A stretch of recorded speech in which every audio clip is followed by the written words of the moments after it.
दोस्तों, अगर आप एक सीएससी वीएलई है, आप एक कॉमन सर्विस सेंटर संचालक है या फिर आप सीएससी आईडी लेने की सोच रहे हैं तो आज की वीडियो आप लोगों के लिए बहुत ज़्यादा इन्फॉर्मेटिव होने वाली है। दोस्तों, मेरे पास में काफ़ी सारे भाइयों के सवाल आए हैं जिनमें मुझसे पूछा गया है कि क्या सीएससी आईडी लेने के बाद हम आधार कार्ड का काम कर सकते हैं या फिर क्या बिना सीएससी आईडी के आधार कार्ड का काम किया जा सकता है। तो दोस्तों, आज की इस वीडियो में मैं आपको इन्हीं सब सवालों के जवाब देने वाला हूँ। सवाल मुझे काफ़ी अच्छे लगे तो मैंने सोचा कि क्यों ना इन पर एक वीडियो बनाई जाए। तो चलिए दोस्तों, वीडियो शुरू करते हैं। तो दोस्तों, वीडियो में आगे बढ़ने से पहले मैं आपको एक चीज पहले ही क्लियर कर दूं, बिना सीएससी आईडी के आधार कार्ड का काम करना लगभग असंभव है।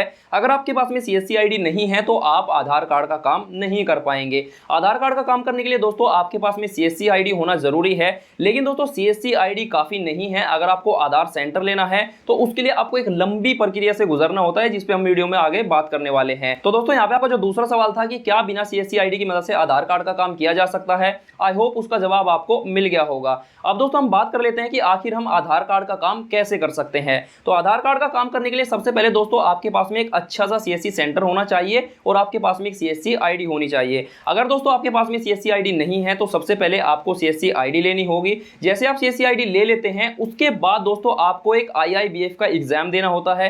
आईआईबीएफ का एग्जाम दोस्तों टोटली बैंकिंग और फाइनेंस पे आधारित होता है। उस एग्जाम के अंदर आपसे टोटली बैंकिंग से रिलेटेड क्वेश्चन पूछे जाते हैं। उस एग्जाम के लिए दोस्तों सबसे पहले आपको ऑनलाइन अप्लाई करना होता है। उसके अंदर लगभग आपको 850 रुपए की फीस पे करनी होती है और उस एग्जाम को दोस्तों आईआईबीएफ यानी Indian institute of banking and finance conduct कराती है। इस एग्जाम के अंदर दोस्तों आपसे 100 क्वेश्चन पूछे जाते हैं। एक क्वेश्चन 1 नंबर का होता है और इस एग्जाम के अंदर कोई भी नेगेटिव मार्किंग नहीं होती है। और दोस्तों इसकी एक खास बात है कि इस एग्जाम को आप अपने सीएससी सेंटर से ही दे सकते हैं, आपको कहीं भी बाहर जाने की जरूरत नहीं है। और जब आप इस एग्जाम के लिए अप्लाई करते हैं तो वहां पे आप एग्जाम की जो डेट है और जो टाइम है वो खुद से चूज कर सकते हैं। आप अपने मन मुताबिक अपनी डेट सेलेक्ट कर सकते हैं, अपना टाइमिंग एग्जाम का सेट कर सकते हैं। और दोस्तों इस एग्जाम को पास करने के लिए आपको एक बार में केवल एक ही चांस दिया जाता है। अगर आप पहले ही चांस में फेल हो जाते हो तो दोबारा आपको अप्लाई करना होता है, दोबारा आपको फीस देनी होती है और उसके बाद आप दोबारा इस एग्जाम को दे देते हो। अगर दोस्तों आप इसको पहले एग्जाम में पास कर लेते हैं तो फिर 30 से 35 दिनों के अंदर आपका जो सर्टिफिकेट है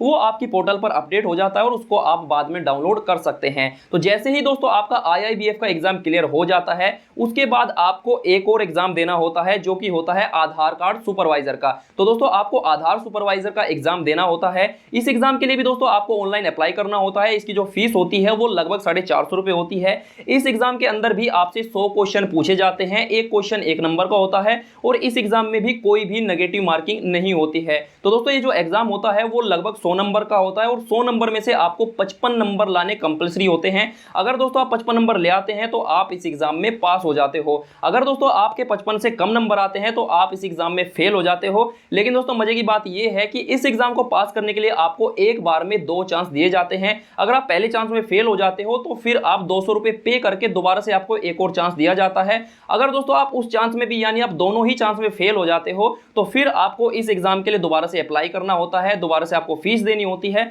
और दोबारा आप इस एग्जाम को दे सकते हैं। लेकिन दोस्तों इस एग्जाम की एक खास बात, इस एग्जाम को आप अपने सीएससी सेंटर से नहीं दे सकते हैं। इस एग्जाम को देने के लिए आपको एग्जाम सेंटर जाना होता है। यूआईडीआई के द्वारा अलग अलग शहरों में अलग अलग सीएससी सेंटर बनाए गए हैं। जब आप इस फॉर्म के लिए अप्लाई करते हैं, जब आप इस एग्जाम के लिए अप्लाई करते हैं तो वहां पे आपको एग्जाम सेंटर को चुनने का मौका दिया जाता है। वहां से आप अपना जो नियर बाई एग्जाम सेंटर है उसको आप सेलेक्ट कर सकते हैं। तो जैसे ही दोस्तों आप इस एग्जाम में पास हो जाते हो तो इसका जो सर्टिफिकेट है यानी आधार कार्ड सुपरवाइजर का जो सर्टिफिकेट है वो दोस्तों आपकी पोर्टल पर अपडेट हो जाता है और उसको आप बाद में डाउनलोड कर सकते हो। तो जैसे आप आधार कार्ड सुपरवाइजर का एग्जाम पास कर लेते हैं उसके बाद दोस्तों आपको बीसी कोड लेना होता है। बीसी कोड दोस्तों बेसिकली बैंक प्रोवाइड करती है और इसके लिए भी आपको ऑनलाइन अप्लाई करना होता है। लेकिन इसको अप्लाई करने से पहले आपको अपने डिस्ट्रिक्ट मैनेजर को कॉल करना है, क्योंकि दोस्तों डिस्ट्रिक्ट मैनेजर को कॉल करने से क्या होगा कि वो आपको बताएंगे कि कौन सा बैंक आपको जल्दी से जल्दी बीसी कोड प्रोवाइड कर देगा। क्योंकि दोस्तों बहुत सारे ऐसे बैंक है जो बीसी कोड प्रोवाइड करने में बहुत सारी प्रॉब्लम क्रिएट करते हैं और बहुत सारे ऐसे बैंक है जो इजीली आपको बीसी कोड प्रोवाइड कर देते हैं।